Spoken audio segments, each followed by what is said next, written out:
Hello, this is Katie Pazanka, and for the next hour, I'll be reading from the June 9th issue of the Democrat Chronicle on the Niagara Frontier Radio Reading Service.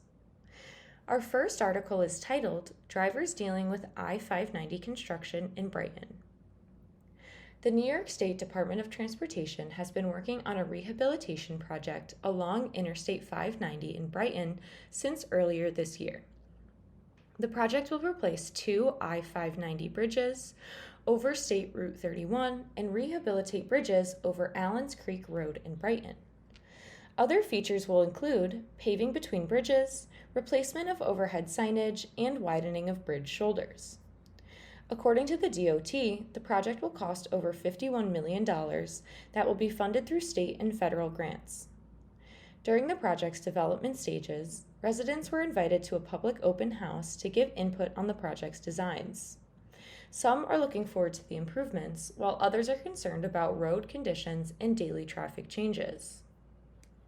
Employee of the Sunoco on the corner of Monroe Avenue and the Allens Creek Road, Stephen Snyder Smith, has seen changes in road conditions and driver habits.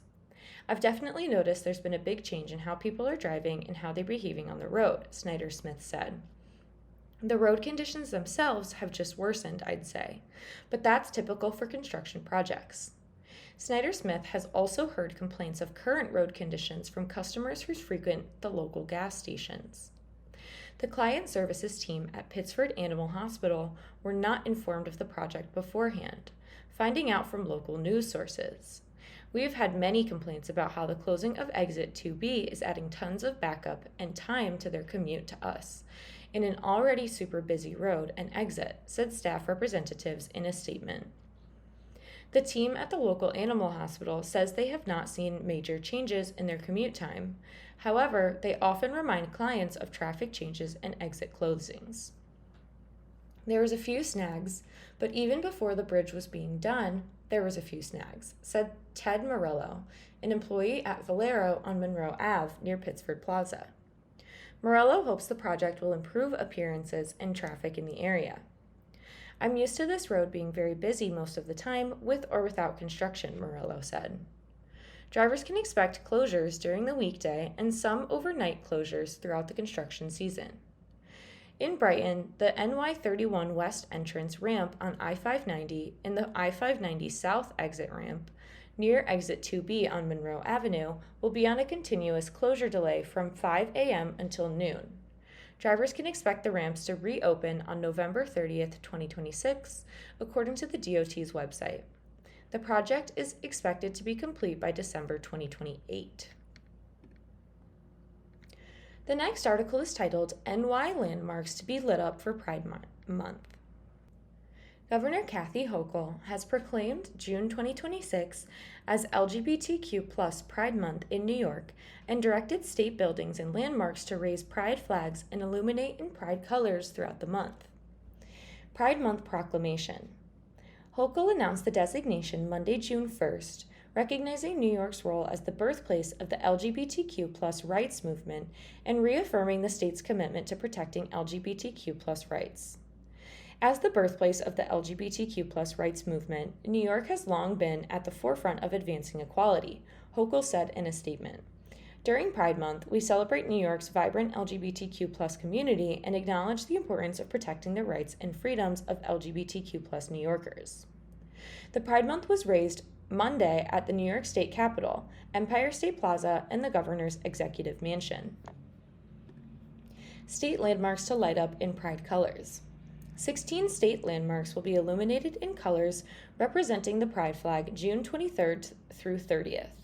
Capital Region landmarks will also be lit June 12th to 14th. Among the sites participating are One World Trade Center, Governor Mario M. Cuomo Bridge, Kosciuszko Bridge, Empire State Plaza, Grand Central Terminal's Pershing Square Viaduct, Moynihan Train Hall, Fairport Lift Bridge over the Erie Canal, Roosevelt Island Lighthouse, and Lake Placid Olympic Center. Pride flags flying at state buildings, parks. The Pride flag will be displayed at dozens of state office buildings and agencies across New York, including the Capitol, Empire State Plaza, and state office campuses in Albany, Binghamton, Utica, and New York City. The state also announced Pride flags will fly at numerous state parks, including Letchworth State Park, Niagara Falls State Park, Jones Beach State Park, Hamlin Beach State Park, Green Lake State Park, and Saratoga Spa State Park. More than 30 state parks across New York are participating. State highlights LGBTQ+ initiatives. Hochul's office also highlighted recent efforts supporting LGBTQ+ New Yorkers, including protections for transgender youth, expanded safeguards for gender-affirming care, providers and patients, and support programs for LGBTQ+ youth. The governor's office is also accepting workshop proposals for the 5th annual LGBTQIA+ convening, scheduled for September 15th in Albany. New York's Tourism Division, through its LGBTQ+ travel initiative, is promoting more than 100 Pride celebrations statewide throughout June. The next article is titled, "One Dead After Wrong Way Crash on I-90 in Albany." A person was killed early Sunday after a wrong-way driver caused a head-on crash on Interstate 90 in Albany, according to New York State Police. Troopers responded to the crash at about 1:53 a.m. June 7th on the westbound side of I-90 near Exit 5A. A preliminary investigation determined that a vehicle traveling eastbound in the westbound lanes collided head-on with a vehicle traveling westbound. The driver of the westbound vehicle was pronounced dead at the scene. The driver of the wrong-way vehicle was transported to Albany Medical Center with serious injuries that were not believed to be life-threatening, police said. The crash prompted the closure of westbound I-90 between exits 6 and 5A while investigators and collision reconstruction teams worked at the scene. All lanes reopened at approximately 6:30 a.m. State Police said the investigation remains ongoing. The next article is titled, "Rochester Crews Battle Fire All Night at Pallet Express." Rochester firefighters were called to the Pallet Express building on Lyle Avenue near Glide Street at about 11:20 p.m. Sunday, June 7th. When crews arrived, they found heavy fire at the industrial building, according to the Rochester Fire Department. Flames were visible from the structure and were rapidly spreading throughout the building, fire officials said. The fire response was upgraded from a single alarm to a 5th alarm as additional firefighters and resources were requested to the scene. Firefighters were able to contain the blaze to the Pallet Express building and prevent it from spreading to nearby properties. No injuries were reported, said Rochester Fire Department Lieutenant Howard Villegas. As of mid-morning on Monday, June 8th, fire crews continued to work at the scene, extinguishing hot spots, he said. 75% of structure impacted. Villegas said that approximately 75% of the structure was impacted by the fire, which sustained significant fire damage and appeared to be vacant when the fire started. Demolition equipment was brought to the scene Monday morning and is being used to tear down a large portion of the burned building, he said. The cause of the fire remains under investigation by the Rochester Fire Department. About the property. Pallet Express is located at 1069 Lyle Avenue, which is several blocks east of Mount Reed Boulevard. According to the City of Rochester Property Database, the parcel is 2.88 acres, and the structure is roughly 77,175 square feet. Power outages reported nearby. The fire also affected electrical service in the area. According to Rochester Gas and Electric, more than 450 customers near Lyle Avenue were without power as of 6 a.m. Monday. Power was restored to most of these customers in time for the morning commute. As of mid-morning, only 7 RG&E customers on Lyle Avenue remained without power. Our next article is titled, "Replacement Project Begins for Route 19 Bridge over Black Creek." The New York State Department of Transportation recently announced the start of construction for a $2.5 million project in Bergen, Genesee County. The project will replace the State Route 19 bridge over the Black Creek overflow in the town of Bergen. Project features will also include a modernized bridge and a 9-foot shoulders to accommodate traffic and pedestrians. The road will also be raised 3 feet at the bridge, across a secondary channel that holds excess water when Black Creek expands its capacity. The current State Route 19 bridge has served Bergen and the surrounding towns and villages since 1927, but it's time for an upgrade, said DOT Commissioner Marie-Therese Dominguez in a statement. The improvements this bridge will deliver are designed to ensure convenience, safety, and access for residents, students, visitors, and the community's many commercial and agricultural interests. This rehabilitation project is expected to reduce future closures for unscheduled maintenance. Starting on June 1st, State Route 19 closed to all traffic over the Black Creek overflow, located 2 miles north of the State Route 33 intersection. The DOT advises drivers to follow the posted detour using State Route 33, State Route 36, and State Route 31. A separate bicycle detour will also be posted using Parkview Drive, North Main Street, and Peachy Kendall Road. The closure is expected to stay in place until the end of September. The next article is titled, Investigation Underway in Crash That Killed Motorcyclist. A motorcyclist was killed in a 2-vehicle crash Sunday night on Upper Falls Boulevard in Rochester. The fatal crash. Emergency responders were called to Upper Falls Boulevard at St. Paul Street just before 8:40 p.m. on Sunday, June 7th, after Lieutenant Jeffrey Purcell of the Rochester Police Department. A 53-year-old man was riding a motorcycle east on Bausch Street, which transitions into Upper Falls Boulevard, and turned left to travel north on St. Paul Street when a westbound sedan, driven by a 19-year-old Rochester woman, struck the motorcyclist, Purcell said. 1 killed. The motorcyclist, a Monroe County resident whose name was not released, was taken to Strong Memorial Hospital where he was pronounced dead, Purcell said. The driver of the car was not injured in the crash. What's next? Officers are investigating the fatal crash. No charges have been filed in connection with the crash. The next article is titled, Voting for Ontario County Primaries is Near. Voters will be asked to help decide primaries in 3 local Democratic Party races June 23rd, although early voting starts 10 days prior. There is no Republican, Conservative, or Working Families Party primaries this year.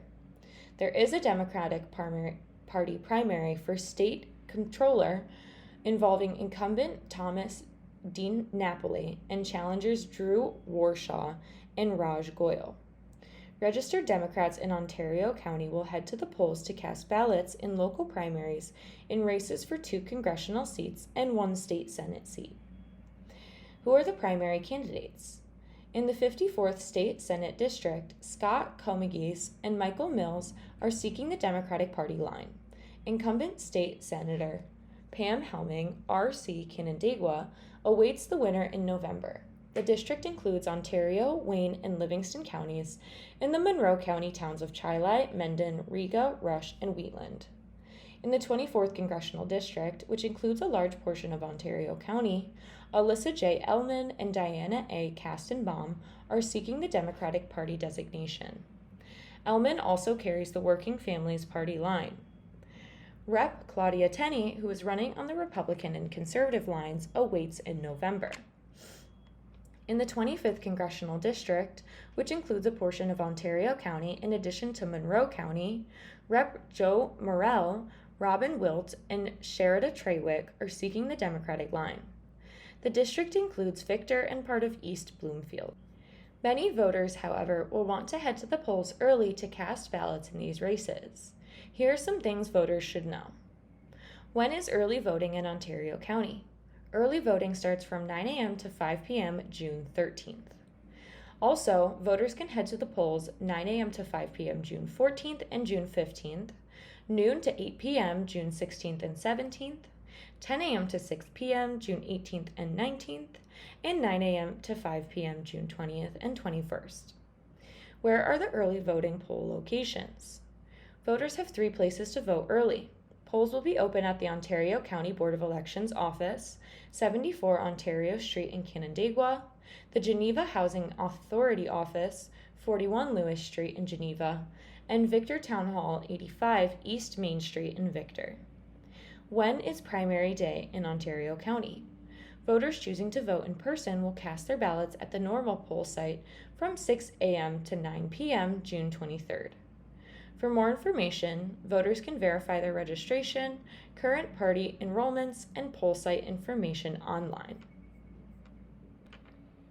You are listening to a reading of articles and features from the Democrat Chronicle on the Niagara Frontier Radio Reading Service. The next article is titled New York in Top 10 in Rank of State Economies.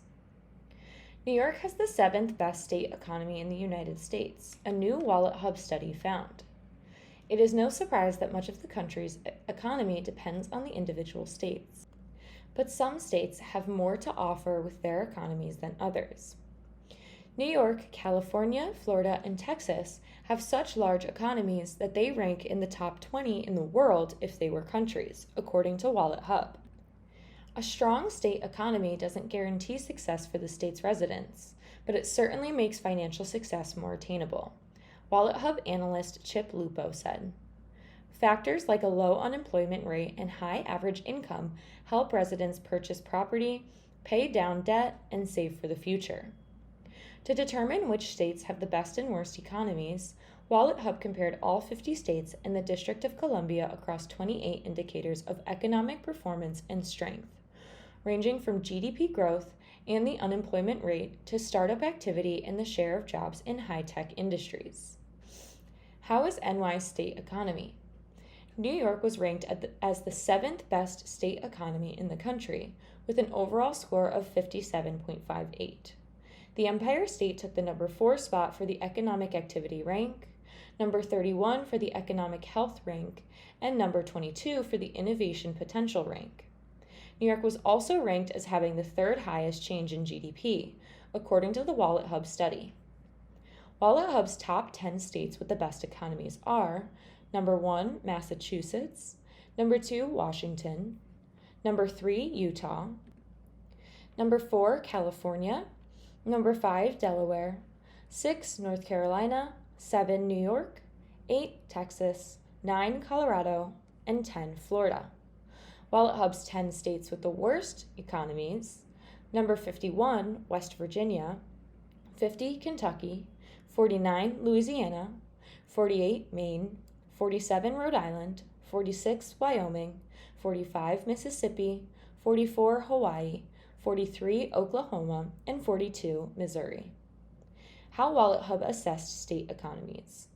To determine the best and worst state economies in the U.S., Wallet Hub compared all 50 states and the District of Columbia across 3 dimensions: economic activity, economic health, and innovation potential.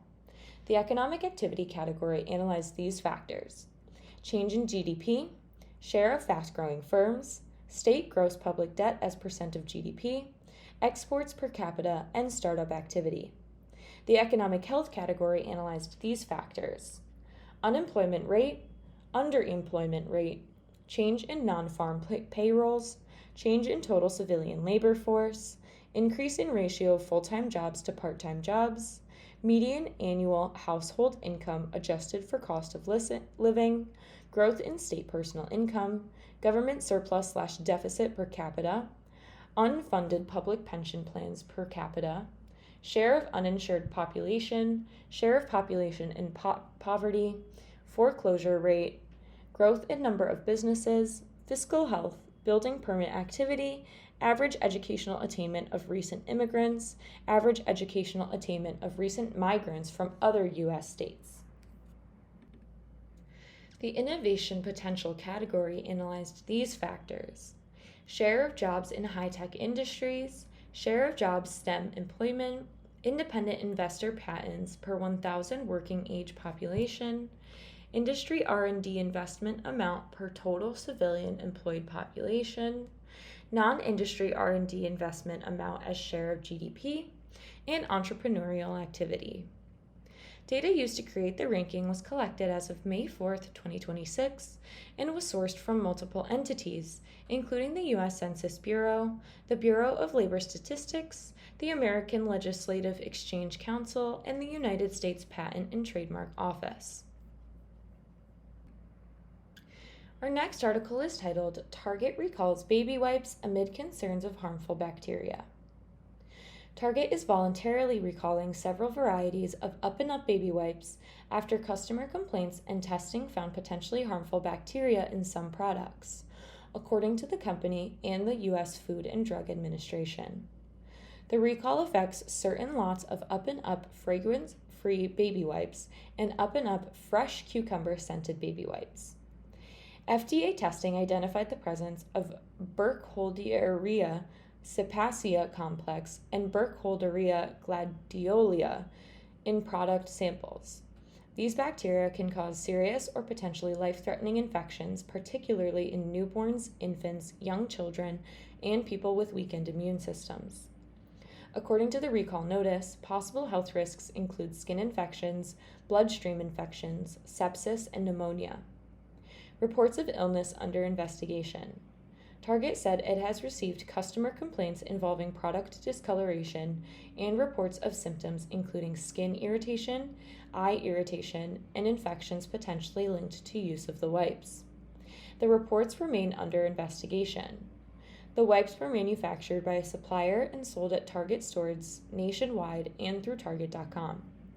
Which baby wipes are included in the recall? The recall includes the following products. Up and Up fragrance-free baby wipes, 20-count UPC number 085-239-265-956, 72-count UPC number 085-239-265-949, 216-count multi-pack UPC number 085-239-265-963, 800-count box UPC number 085-239-266-137, and 1,200-count box UPC number 085-239-266-090. Affected products have manufacturing date codes ranging from November 7, 2025 through May 5, 2026, and expiration dates between May 10, 2028 and November 5, 2028. Up and Up fresh cucumber scented baby wipes, 72-count UPC 085-239-265-970, 216-count multi-pack UPC number 085-239-265-994, and 800-count box UPC number 085-239-265-987. Affected products have manufacturing date codes of December 29th and 30th, 2025, and expiration dates of June 29th and 30th, 2028. What should consumers do? Consumers should stop using the recalled wipes immediately and return them to any Target store for a full refund. Customers with questions can contact Target Guest Relations at 800-440-0680 between 7 a.m. and 10 p.m. Central Daily Time. Target said it is working with manufacturer Sapro Temizlik Unarelli and coordinating with the FDA as the investigation continues. Our next article is titled, Study, New York Less Favorable for Military Retirees.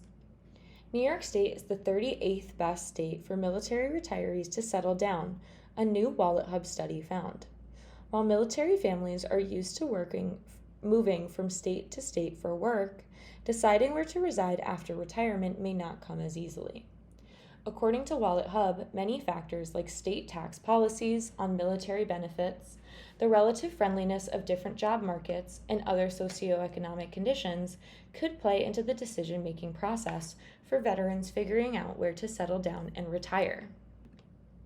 Transitioning from military to civilian life isn't easy, but the best states for military retirees make that adjustment as smooth as possible, Wallet Hub analyst Chip Lupo said.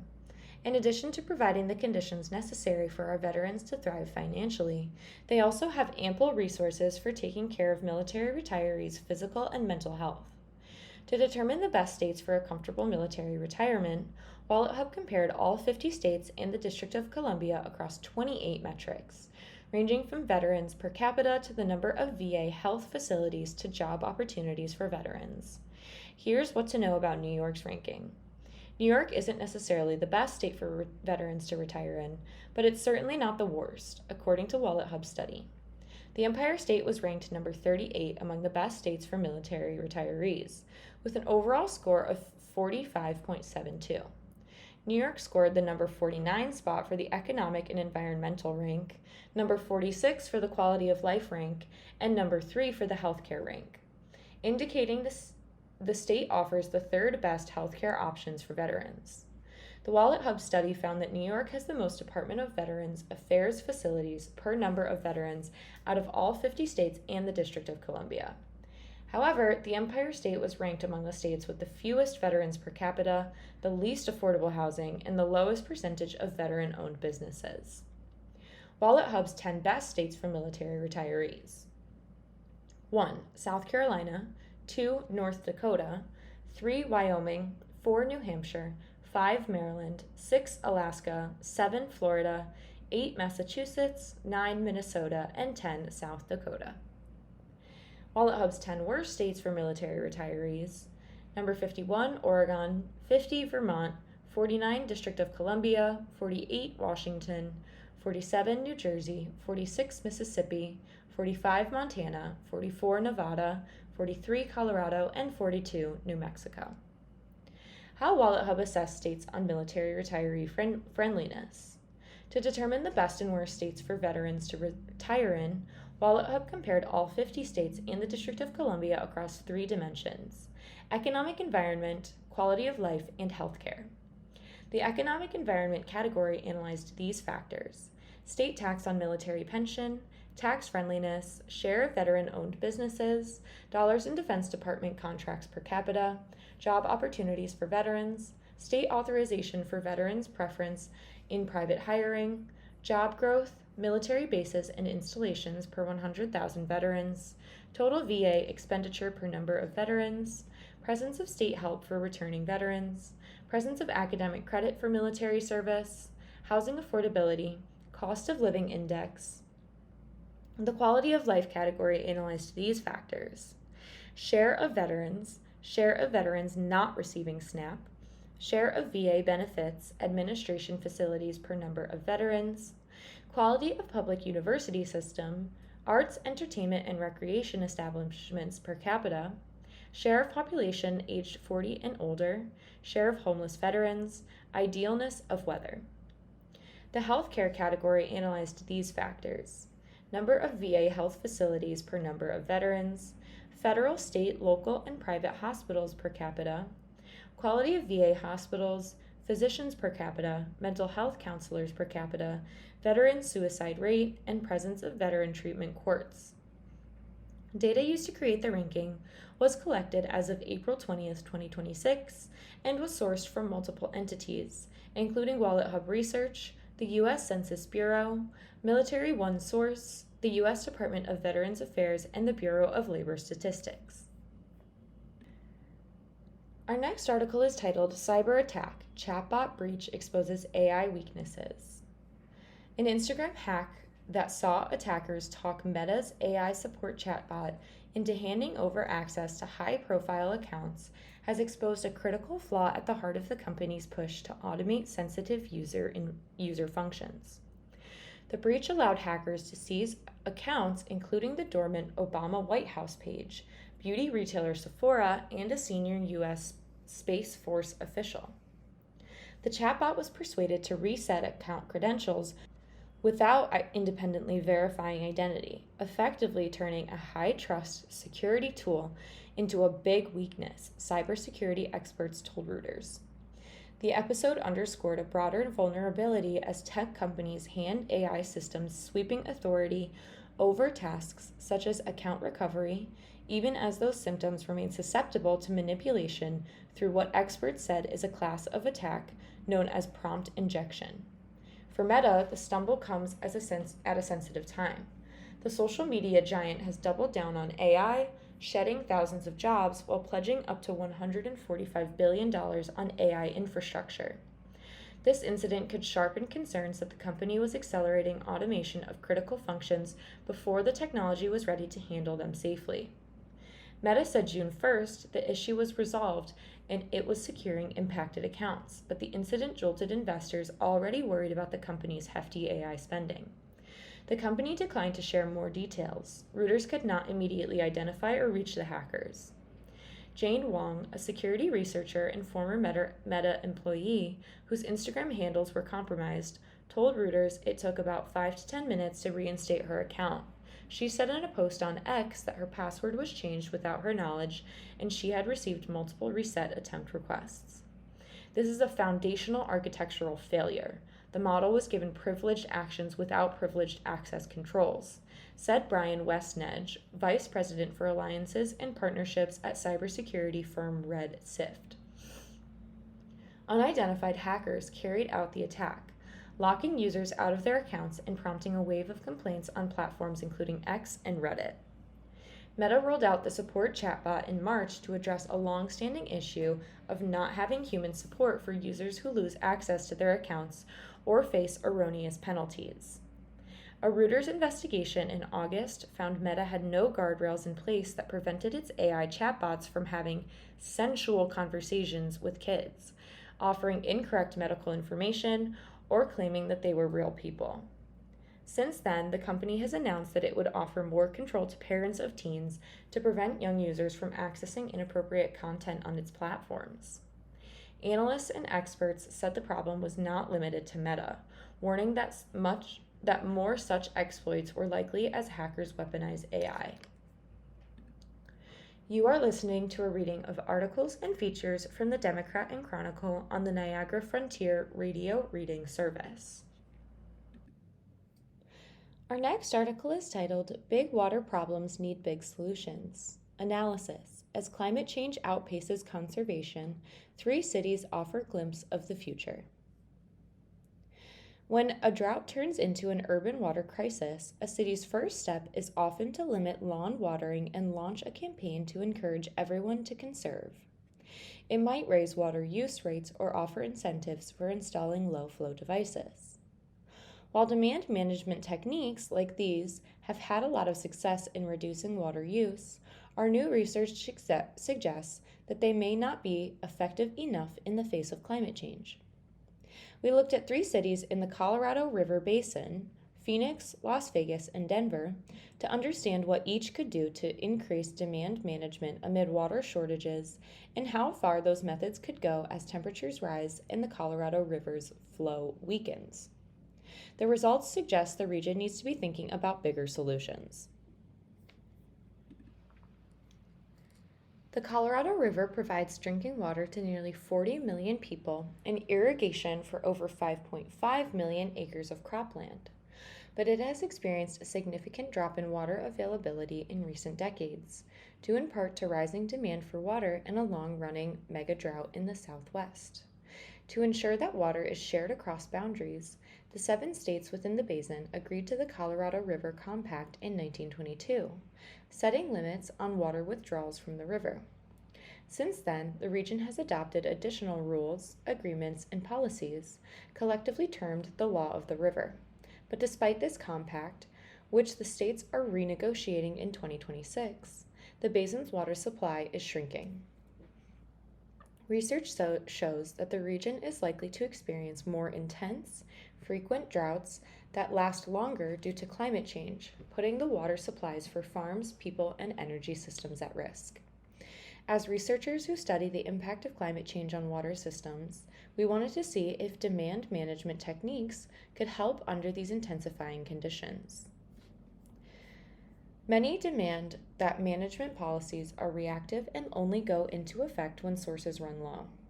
These reactive policies can be successful during the scarcity period, but there is often a rebound effect. Water consumption can actually increase afterward.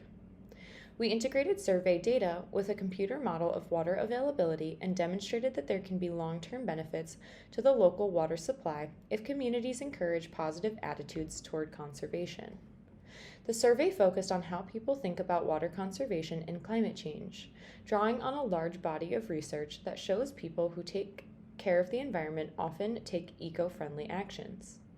Building off these ideas, we segmented the population into groups that shared similar views on water conservation and found that a large proportion of residents supported water conservation but weren't actively participating in conservation programs within their communities. We then used the computer model to explore how changing attitudes and subsequent conservation behavior could affect water supplies under climate change. Our research shows that individual actions, when implemented by a lot of people, can measurably improve water supplies reliability. A great example of the benefits of long-term behavioral changes is Las Vegas. Las Vegas is in many ways viewed as a city of excess. However, since 2002, the city has reduced its per capita water use by nearly 60%, even as the population grew by more than 50%. It reached these savings through efforts to reduce seasonal irrigation, replace water-intensive landscaping, and require new developments to be sustainable, along with the treatment and reuse of wastewater. Today, Las Vegas recycles nearly all of the water used indoors and returns it to Lake Mead. Phoenix, another desert city, also runs successful conservation programs. These programs focus on converting grass lawns to desert-friendly landscaping and encouraging owners to fix leaks and install smart meters and low-flow devices. These programs led to a 20% reduction in water use over 20 years, while the population grew by about 40%. These cities have shown that demand management can work, but there are limits on how much these techniques can do as water supplies dry up. When we add projections of future climate change to our model, we found that conditions could lead to so little water being available that these demand management methods won't be able to keep up. In other words, climate change can create situations where water supplies are still severely limited, even after people reduce their consumption by up to 25%. For example, under a plausible moderately high emissions scenario, Phoenix's available surface water supply was forecast to drop below the historical average by 2060. Even when we simulated higher participation in conservation programs, there was no noticeable change in the water availability, suggesting that any savings from reducing demand were counteracted by losses from upstream flow reductions. Encouraging people to use less water is a start, but there is a limit to how much people can conserve. We found similar results in Denver under a moderate emissions scenario and in Las Vegas under a moderately high emissions scenario, indicating that even moderate climate change could lead to extreme scarcity conditions that are not manageable through demand-side changes alone. What else cities can do? In these cases, it may be necessary to find other creative water sources, such as water reuse, desalination, or limiting consumption in other sectors, such as agriculture or energy, to maintain the municipal supply. These solutions, however, take time and money to implement. Desalination is incredibly expensive. A recent built desalination plant in Carlsbad, California, cost $1 billion, 4 times the initial estimate. Other solutions, such as reducing agricultural water use, require significant buy-in from local farmers and could result in producing less food. Reducing the water consumed for electricity generation would require significant investment in renewable energy technologies that have lower water requirements than fossil fuels and nuclear energy. While large-scale solutions like water reuse systems and desalination can be expensive, these costs might be necessary to maintain adequate water supply in the region, because simply encouraging people to use less won't be enough. The next article is titled "Health Risks from World Cup Warned." With millions of soccer fans and tourists set to travel to 11 U.S. cities hosting the World Cup in the coming weeks, public health officials are wary of potential risks from infectious diseases, such as the Ebola outbreak racing through Central Africa. The sporting event comes after the United States exited the World Health Organization and dismantled the U.S. Agency for International Development, which helped monitor infectious diseases and supplied personal protective gear to health workers around the globe.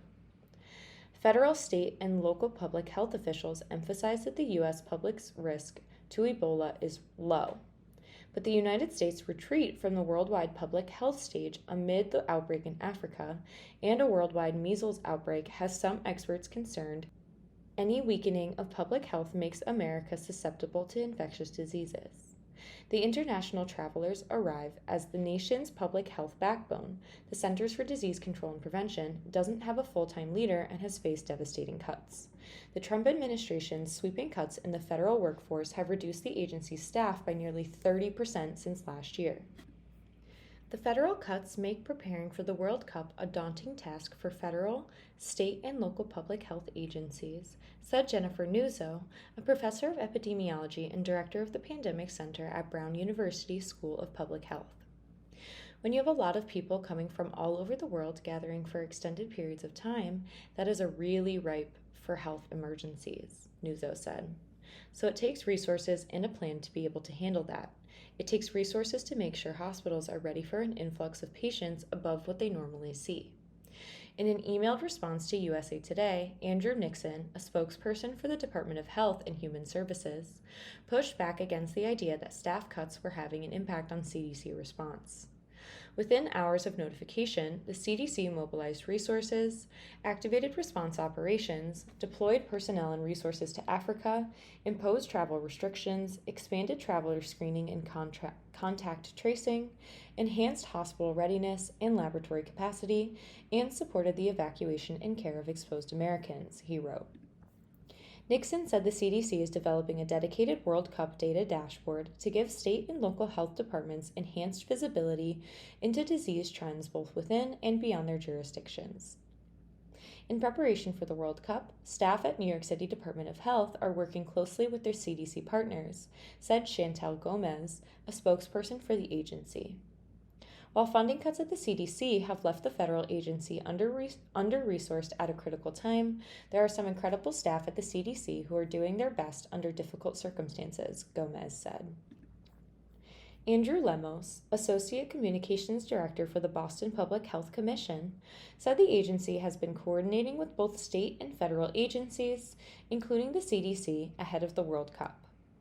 However, Dr. Bisola Ojikutu, Commissioner of Public Health for the City of Boston, was critical of the Trump administration's withdrawal of the United States from the World Health Organization. The current federal administration has made many misguided policy changes in recent years that have made our country less prepared to combat emergency public health threats and ultimately less safe, Ojikutu said. The decision to leave the World Health Organization isolates our country and leaves us less equipped to protect the health and well-being of people in communities everywhere. In Houston, where Congo's team will play Portugal on June 17th, public health officials are prepared for an influx of visitors. We have a whole plan in place that I'm hoping we never get to use, said Dr. Luis Ostrotsky, Chief of Infectious Diseases at UT Health Houston. The CDC imposed a 30-day travel restriction on visitors from regions with an Ebola outbreak, including Congo, Uganda, and South Sudan. On May 22nd, HHS issued a directive temporarily preventing lawful permanent residents returning from Ebola-afflicted areas within the last 21 days. Returning visitors will be screened at U.S. airports in Metro Houston, Atlanta, New York City, or Washington. U.S. officials instructed players from Congo who have been training in Europe to isolate for 21 days before entering the United States. The travel restriction could mean fans from Congo might not be able to attend their team's matches in the U.S. A more likely health threat when mass travelers congregate are illnesses such as COVID-19, the flu, RSV, and norovirus, Ostrotsky said. Another potential threat is measles. West Texas was the epicenter of measles cases in the United States in 2025. And U.S. measles cases this year have surpassed the number of infections in 2025, which was the largest, deadliest outbreak since measles was declared eliminated in the United States in 2000. Measles infections can strain public health agencies. For example, public health workers had to contact and follow up with more than 40 people in Rhode Island tied to one measles case. Tracking down a measles case linked to soccer matches, hotels, or practice facilities at any of the U.S. World Cup host cities would be a logistical nightmare, Nuzzo said. While state and local health departments remain in close contact with CDC staff, those who work at the nation's top public health body described an agency in flux. in flux. On a recent all-hands call with employees at the CDC, Jay Bhattacharya, the current director of the National Institutes of Health and the most recent among a rotating cast of leadership fill-ins, said he could no longer serve as an acting director. He cited President Donald Trump's failure to formally nominate a permanent pick to the Senate. According to federal law, an official can only serve for 210 days in an acting capacity. Therefore, he would be acting in the capacity of the director or some weird legal term like that. An employee who was on the call and granted anonymity to speak freely told USA Today. The lack of a permanent leadership comes at a time when the country is trying to have two diseases at bay, hantavirus and Ebola. Asked if the CDC is prepared for another pandemic-like event, a senior employee said while the agency is better prepared than during the COVID pandemic, for example, with tech in place to scale rapidly, they said the lack of staff and loss of experience continues to be an issue. Still, the actual response by the CDC will remain unchanged, the senior employee said, adding, "Our process is our process regardless of who is on the top." You are listening to a reading of articles and features from the Democrat Chronicle on the Niagara Frontier radio reading service. The title of our next article is Israel-Iran Halt Retaliatory Attacks. Pakistan PM says final objective within reach. Iran on June 8th announced a suspension of military operations against Israel after the two countries traded strikes for the first time since April, threatening a fragile ceasefire and diplomatic efforts to end the months-long war. The unified command of Iran's armed forces against the halt in fighting, but warned of far more severe and crushing measures if Israel does not end its military campaign against Hezbollah in Lebanon. Israel argued to stop its attacks on Iran, Reuters and Channel 12 reported, but strikes on southern Lebanon continued. Iranian media reported explosions in Tehran on June 8th, with air defenses shooting down a drone over the capital. There were no immediate reports of casualties or major damage. Iran's announcement came after President Donald Trump demanded both sides immediately stop shooting. In a later statement on social media, Trump said both countries wanted a ceasefire and negotiations toward a peace agreement were proceeding, subject to ignorance or stupidity getting in its way. Iranian President Masoud Pezeshkian said June 8th that his country has abandoned neither the battlefield nor the negotiating table. Our priority is national security and the peace of our people. We will firmly defend the rights of the nation, and we will not back down in the face of any threat, he said in a statement on X. The Israeli military on June 8th said it struck targets in western and central Iran after the Islamic Revolutionary Guard Corps targeted an airbase in northern Israel. Among the Israeli targets were several infrastructure sites. At the petrochemical complex in Mashahar, in southwestern Iran, the military said in a post on X. These facilities were used by the armed forces of the Iranian terror regime to produce and export raw materials for weapons production, the military said. The targeted infrastructure produced unique materials that serve as critical components for the development of ballistic missiles. Iran had not targeted Israel directly since the United States and Iran agreed to a fragile ceasefire on April 7th. Tensions have remained high since the ceasefire, and the two sides have launched attacks on each other multiple times in recent weeks. Iran's military action followed Israeli strikes on the Lebanese capital of Beirut, which Trump said he was not happy about in a June 7th interview with Fox News. Iran's response, he added, was certainly not going to help negotiations. We're very close. I would say an agreement would be signed this week, and now this takes place, Trump said.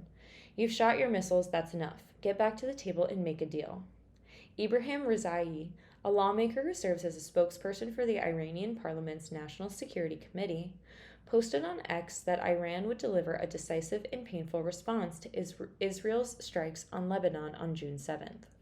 The IRGC said its attacks on Israel were a warning of a broader response that would encompass all U.S. and Israeli targets in the region if aggressions are repeated.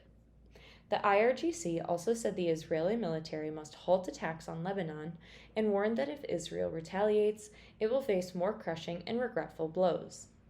We had previously warned that if the crimes in the Dahi area of Beirut expand, we will attack targets in the occupied territories, the IRGC's top joint military command said.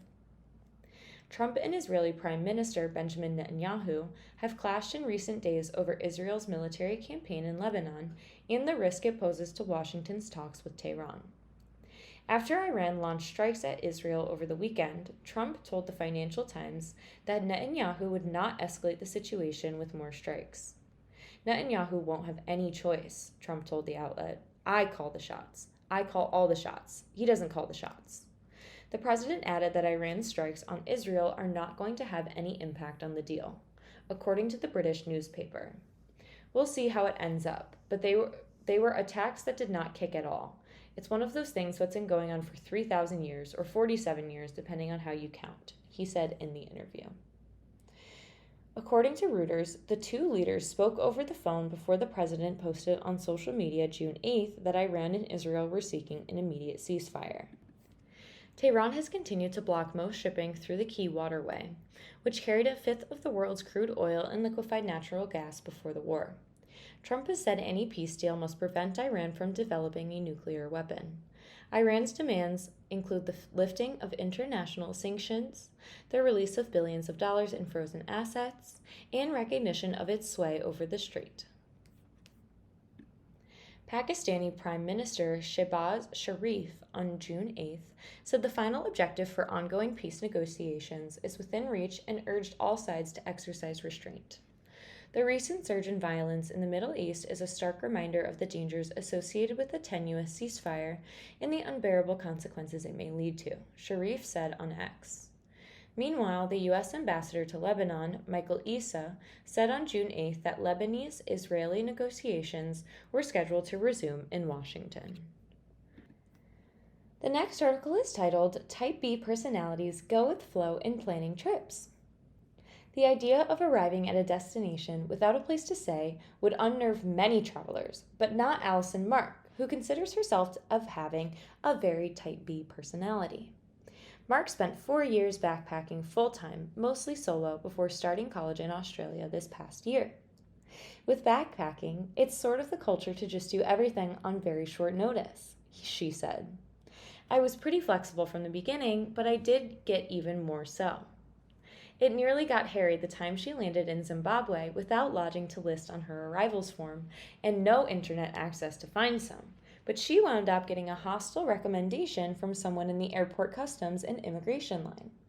There's always going to be accommodation somewhere, unless there's some huge event going on in the city, she said. You always have a lot more options than you think you do. For some travelers, the idea of arriving in a foreign country without plans locked in sounds like a recipe for stress or anxiety. It's the opposite for frequent Type B travelers who find it freeing, allowing for more meaningful encounters and unexpected adventures. Type B personalities are often framed as the opposite of Type A. Type A people may be seen as goal-oriented, fast-paced, organized, and in control, according to the Cleveland Clinic. Type B individuals tend to be more relaxed, collaborative, and creative, with a natural ability to manage stress and prioritize well-being, according to the mental health app company Calm. The latter may seem like they don't have it all together sometimes, which can frustrate their Type A counterparts, but going with the flow is the whole point for those who are Type B. Kevin Droniak, a travel content creator who's visited 54 countries, sees the benefits of both. It's like yin and yang. We need kind of both to have a good trip, he said. Type A travelers can be counted on to research trips and make sure everyone gets to where they need to go. However, it's such a good balance to have us Type B travelers also, because we can lower the stress levels of a very strict plan and itinerary, Droniak said. Droniak travels every week and likes to just let the wind take me wherever, he said. One of the first things he does in any destination is get coffee and ask a local barista for recommendations of things to do. Usually I take these recommendations really seriously, he said. He doesn't pack his schedule tightly, still remembering the time he went hiking along Kauai's famed Napali coast with Type A friends, and they had to turn around after reaching a scenic viewpoint because of a dinner reservation. Who knows when you're going to be back at that viewpoint, he asked.